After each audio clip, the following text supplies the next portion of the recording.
Hi there guys, it's Emily Ench here. I wanted to do something a little bit different today. I've been doing lots of games and stuff like that lately, which I really enjoy and I'm really having lots of fun doing it. But I really wanted to talk about something a little bit closer to my heart. I'm a big advocate for mental health and that kind of thing. Just based on my own experience, I've suffered from depression and anxiety and ADHD for a number of years, and I just kind of wanted to share something with you that I learned recently. I'm not going to get into the nitty-gritty details of my story or anything like that because it's pretty long. If you guys are interested in that, let me know. You can shoot me a comment or whatever down below, but I just want to share a little tidbit with you that I've been learning lately. So I see a psychiatrist pretty regularly, and that came about as a byproduct of my depression. So lately, I've been working with a psychiatrist, and he's wonderful. I definitely find that I've been really doing well working with him, and counseling has always been a major part of feeling better for me. And I have found that this time of counseling in particular has been really helpful. So yeah, just a side note. But the thing that I want to get to today, to talk to you guys about as something that I struggled with a lot, and I'm sure that lots of people have this problem too, is you don't owe anybody anything. Now let me sort of clarify that, flesh that idea out a little bit. A lot of people go through life feeling like they owe it to somebody, anybody. It could be your parents, it could be your friends, it could be a teacher, it could be anybody that you look up to or anybody who's done nice things for you or anything like that. People go through their lives feeling like they have to return the favor, or that they have to make it worthwhile to everybody else for them to be around or them to exist. You don't owe it to anybody to pay back the fact that you exist, if that makes sense. So to bring that down to a little more, into a little more practical context, I guess. Well, I'll just talk about my experience, I guess. So growing up, I was always very smart, very clever, very good at math. I can't really remember a class growing up that I wasn't at least average in, and the grand majority of those I excelled at. I was always a straight A student in school, except for maybe history. I just didn't care about history, but anyway. Math, English, science, physics, chemistry, everything I did very well at. I was also pretty talented when it came to music and drama and that kind of thing. And music and drama is what I loved. I loved acting. I was in my high school musicals. When I was in high school, I actually went through the entirety of high school telling myself that I was going to do musical theater, because that's what I loved. I loved acting, I loved singing, I loved dancing. I wasn't very good at it, but I enjoyed it. It was awesome. So that is what I wanted to do when I finished high school. Now, I know what everybody's thinking, and they're the exact same things that I thought.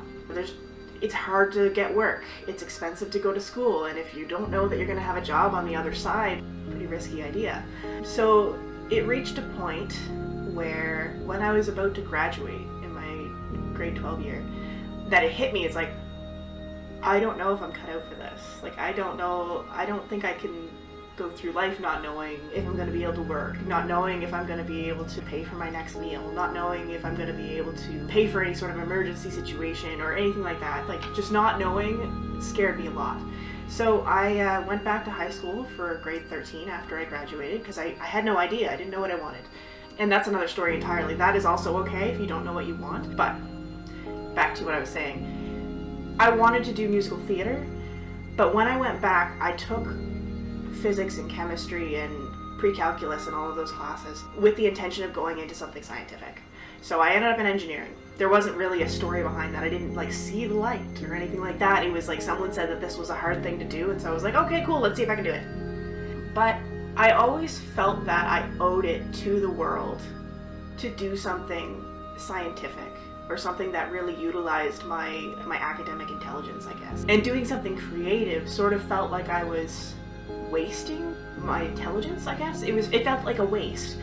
And I don't know why, but I guess I felt that I have this intelligence, I'm an intelligent person, and because I have that gift, then I need to use it. And I guess I kind of disregarded the fact that being artistic and being musical and being creative is also a gift. And I guess I didn't feel that that was a waste. So anyway, I went through a year of my life feeling that I owed it to the world to be an engineer or do something scientific or whatever. And that's not true. And I'm realizing that now. And don't get me wrong, I don't regret doing engineering. I think I've realized that engineering is not what I want to do with my life. And that's hard for me to say out loud. I may very well cut that part from this video because that scares the crap out of me to say that out loud. But that's the truth of the matter. I don't think that's what I want. Like, I'm glad that I did it. I learned so much. I know that I'm definitely better off having engineering under my belt. But it doesn't make me happy. It doesn't fulfill me. It doesn't make me glad to be alive. But in the last month or so, I discovered Markiplier on YouTube. I don't know how that came about, but I stumbled across Markiplier and I subscribed to his videos because I thought he was hilarious. And then I started watching all of his stuff, like his old stuff. I went looking for all of his videos where he's not playing a game, where he's just talking, or he would do vlogs and stuff like that. And he's so inspirational. He's great. Like, he's such a real individual. And I will definitely toss a link. I will toss a link up here so that you can go to his channel. Definitely check him out. Like, he's amazing. And I went back to his humble beginnings and checked out his first videos, like his amnesia videos and that kind of thing. And I was like, you know what? I could do that. So I did, and I started with amnesia as well because I felt like it was a rite of passage. And it just, I don't know, it was almost like paying homage to Markiplier.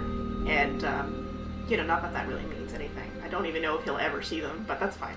Doesn't matter. And I rediscovered this little bitty spark inside me that was like, this is what it's like to be an entertainer. I'm not saying that I'm super entertaining or anything like that, but that's the idea. Like, I am saying things and reacting to things in such a way that is meant to be entertaining for someone to view. And whether or not I do that well is beside the point. The fact of the matter is, I'm doing that. And I'm loving it. And it has reignited this little bitty spark inside me that's like, yes, this is what makes me happy. This is this creation, this creativity, this, playing with videos and video editing and playing with different ways to make noise and just everything involved with creating something to show the world, whether or not anybody sees it, is just, that's what fulfills me. That's what makes me happy.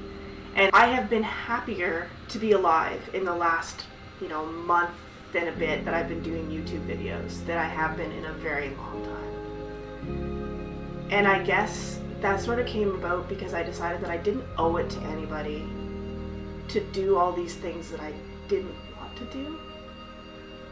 And that's not to say that I'm dropping out of engineering or anything like that. I'm still going to finish my engineering degree because, a degree is never going to hurt you to have. But I guess I realized that maybe I owe it to myself to take the time and do the things that make me happy. Even if that's maybe biting into the time perhaps that I would spend doing homework or studying or worrying about school. I'm a worrier. So yeah, I guess that's all I wanted to really share about that. But to sort of bring that back in, into a little bite-sized chunk that you could sort of take with you. You don't owe it to anybody to be anything that you don't want to be. And you don't owe it to anybody to do anything that you don't want to do. You don't owe it to anyone to be something that you're not, but you owe it to yourself to take care of yourself and create the life that you want to live. And do that sensibly. Take care of yourself in every way. Take care of yourself financially, take care of yourself emotionally, mentally, spiritually, all of those things. Make sure that you take care of yourself. Don't put yourself in any risky positions financially or whatever because you're chasing this dream. But absolutely chase that dream, because at the end of the day, you're the one who has to live your life. You. Nobody else can live it for you. And if you're unhappy because, you're doing something like, I owe it to my father to be an engineer, or I owe it to my mother to be a nurse, or whatever, your mom or your dad cannot jump in and live your life for you if you're not liking it. If you create a life that you don't love, that you don't want to live anymore, and I say that carefully, if you don't want to live the life that you have, change it.